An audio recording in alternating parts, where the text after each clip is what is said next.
1 Kings 3. I read from the Institute for Scripture Research, the ISR, because it takes a direct translation from Hebrew to English, Greek to English, and Aramaic to English. The letter J is about 600 years old, while the son Yehoshua died on a stake for the sins of all of humanity more than 2,000 years ago. Yah is short for YahWeh, YahWeh. Yah is the Elohim of the heavens and the earth, the first and the last and the only. Yah is a very jealous El. He doesn't even want the names of idols or mighty ones to come to our lips. And if you take a direct translation from Hebrew to English, Yehoshua is Joshua. 1 Kings 3. And Shlomo joined in marriage with Pharaoh sovereign of Mitzrayim, and took the daughter of Pharaoh, and brought her to the city of David, until he had completed building his own house, and the house of Yah, and the wall all around Jerusalem. The wall. Oh yeah, I look at that wall now, and it's more like a step that you just step over. It's not a wall anymore.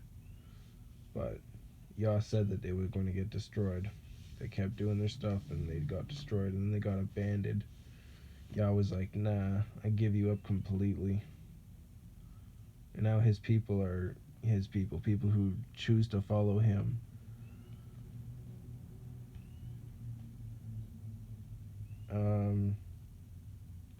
Only the people slaughtered at the high places for a house for the name of Yah had not been built until those days. And Shlomo loved Yah, walking in the laws of his father David, except that he slaughtered and burned incense at the high places. And the sovereign went to Gibeon to slaughter there, for that was the great high place.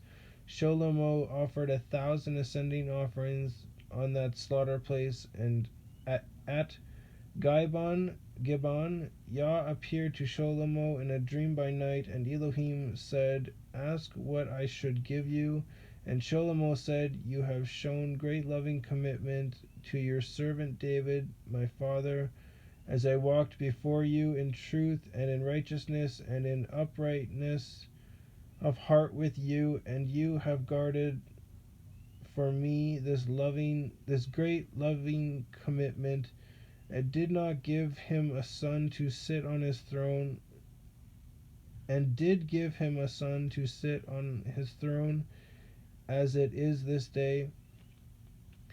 And now, O Yah, my Elohim, you have set up your servant to reign instead of my father David, but I am a little child. I do not know how to go out or to come in.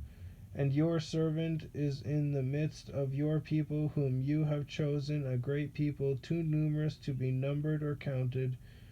Shall you then give to your servant an understanding heart to rule your people, to discern between good and evil? For who is able to rule this great people of yours?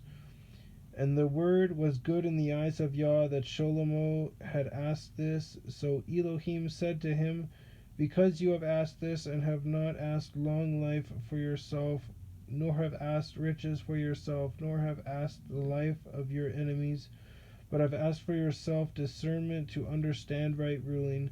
See, I shall do according to your words. See, I shall give you a wise and understanding heart, so that there was none like you before you, and none like you shall arise after you. And I shall also give you what you have not asked, both riches and esteem, so that there shall not be anyone like you among the sovereigns all your days. And if you walk in my ways to guard my laws and my commands, as your father David walked, then I shall prolong your days. And Shlomo awoke, and see, it was a dream, and he came into Jerusalem, and stood before the ark of the covenant of Yah, and offered an ascending offering, and offered up ascending offerings, and made peace offerings, and he made a feast for all his servants. Then 2 women whores came to the sovereign, and stood before him. And one woman said, O my master, this woman and I dwell in the same house, And I gave birth while she was in the house. And it came to be the third day after I had given birth that this woman also gave birth.